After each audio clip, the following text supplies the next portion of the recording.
Kwa majina naitwa Charles Sichona, mkuu wa division ya maendeleo ya jamii halmashauri la jiji la Dodoma. Leo hii tumepokea wageni kutoka halmashauri wilaya ya Nyang'hwale ambao ni maafisa maendeleo ya jamii kutoka kwenye kata mbalimbali kwenye wilaya ya Nyang'hwale, lakini pia wameambatana na mkurugenzi mtendaji ambaye wapo naye kwa ajili ya kuja kujifunza masuala mbalimbali kwenye jiji la Dodoma, lakini kipengele kimoja hapo ni kujifunza vikundi hivi ambavyo vimepewa mkopo wa 10%, uendelevu wake, ubunifu wake. Na leo tumetembelea vikundi viwili ambavyo ni kikundi cha Faru Leather Products na pamoja na kikundi cha mwamko wa vijana kiuchumi kinachojishughulisha na uzoaji wa takataka.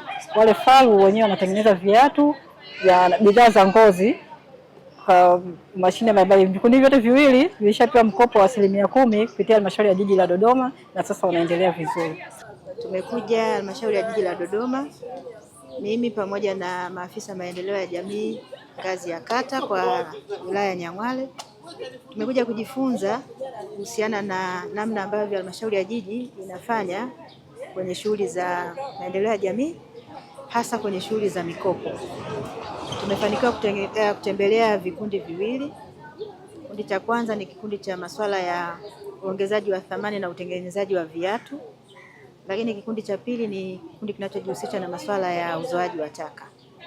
Tumejifunza, tumeona namna ambavyo halmashauri ya jiji la Dodoma wanatengeneza hivi vikundi na namna ambavyo wanaviwezesha ili kutumia fursa ya 30% ya zabuni za serikali kwenye makundi maalum.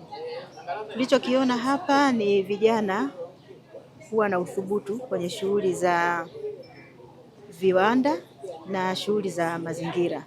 Na sisi kama halmashauri ya Nyang'hwale tumepata uzoefu na tumeona namna ya kuwahusisha vijana wetu kwenye kuchangamkia fursa, ikiwemo fursa hizi za usafi na fursa za uanzishaji na uendelezaji wa viwanda.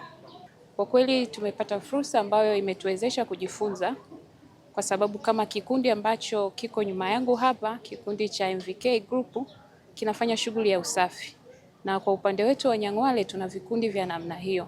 Kwa hiyo ina maana kwa mikakati na mipango ambayo wameweka kikundi hichi kwa kukusanya namna ya kupata fedha, namna ambavyo wanagawa kwa halmashauri pamoja na wao wanavyolipa wafanyakazi wao, basi imetufunza hata sisi tunaenda kuwajenga vijana wetu ambao kule wanafanya shughuli hii ya usafi, lakini na kuendelea kutoa elimu kwa vikundi vingine ambavyo kumbe wanaweza kufanya hii fursa ya ukusanyaji wa takataka, kwamba ni fursa ambayo itaweza kuwaajiri watu wengine, lakini na kuwasaidia kuwainua kiuchumi.